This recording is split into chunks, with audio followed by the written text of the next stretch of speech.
Hello বন্ধুরা, আবারও আমি চলে এসেছি কম্পিউটারের ওপরে ফ্রি ক্লাস করাতে।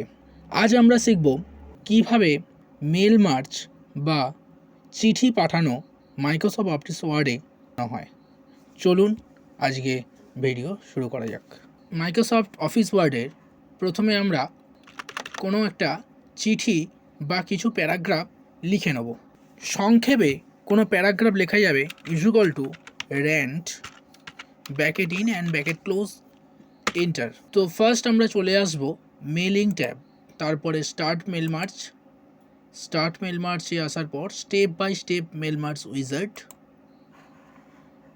চলে আসবো আমরা লেটার্স যেহেতু এখানে টাইপ করে নেওয়া হয়েছে তো এখান থেকে লেটার্স নেক্সট।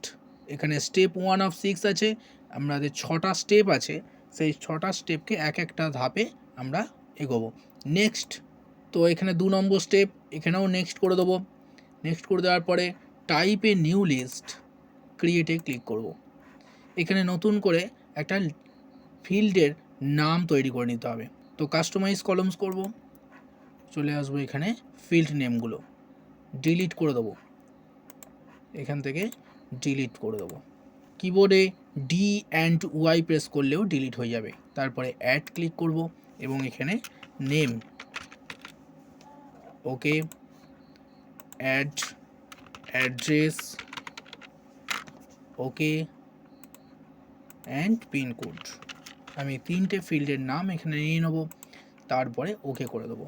এবং এখানে ফিল্ডের নামের তলায় যাকে চিঠি পাঠাবো তার নাম, অ্যাড্রেস এবং পিনকোড এখানে দিয়ে দেবো। তো আমি এখানে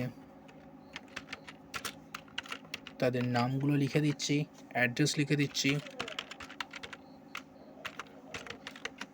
পিনকোড লিখে দিচ্ছি।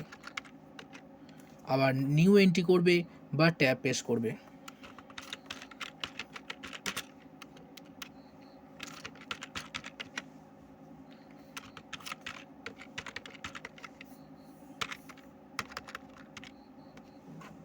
নিউ এন্ট্রি করবে বা ট্যাব প্রেস করবে। তো এখানে আমরা 3টে নাম এন্ট্রি করেছি, করার পরে ওকে করে দেবো।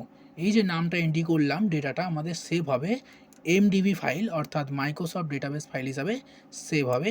আমরা এখানে ডি ড্রাইভে বা যে কোনো ফোল্ডারে গিয়ে এটাকে সেভ করে দেবো নাম দিয়ে, ডেটা বলে রাখছি সেভ। এটা এমডিবি ফাইল বা মাইক্রোসফট ডেটাবেস ফাইল হিসাবে সেভ হলো, দিয়ে ওকে করে দেবো। এবারে প্রথমে প্যারাগ্রাফের ফার্স্ট লাইনে কার্সার রেখে এটাকে এন্টার করে নিচে নামিয়ে দেবো এবং ওপরে প্যারাগ্রাফের উপরে কার্সারটাকে ব্লিঙ্ক করবে এবং নেক্সট করে দেবো। নেক্সটে আবার চলে আসবো স্টেপ 4 অফ 6, এখান থেকে মোর আইটেমসে চলে যাব। মোর আইটেমসে আসার পর নেম, ইনসার্ট, অ্যাড্রেস, এগুলোকে ফিল্ডগুলোকে নাম সিলেকশান করে নেবো, তারপরে insert, pincode and insert close, এগুলোকে তলায় একটু নামিয়ে দিই ফিল্ডগুলোকে। তো নেক্সট আবার স্টেপ 5 অফ 6, এরপরে আবার চলে আসবো নেক্সট 6 অফ 6, একদম লাস্ট স্টেপে চলে আসবো। এখানে এডিট ইন্ডিভিজুয়াল লেটার্স, এই অপশানটাকে নিয়ে নেবো, নেওয়ার পরে ওকে। তো এখানে আমাদের 3টে অ্যাড্রেসে 3টে ঠিকানায় লেটার রেডি হয়ে গেছে। আমরা এটাকে প্রিন্ট আউট করে বার করে নেব। তো কেমন লাগলো আজকের এই ভিডিও অবশ্যই কমেন্ট বক্সে জানাতে ভুলবেন না।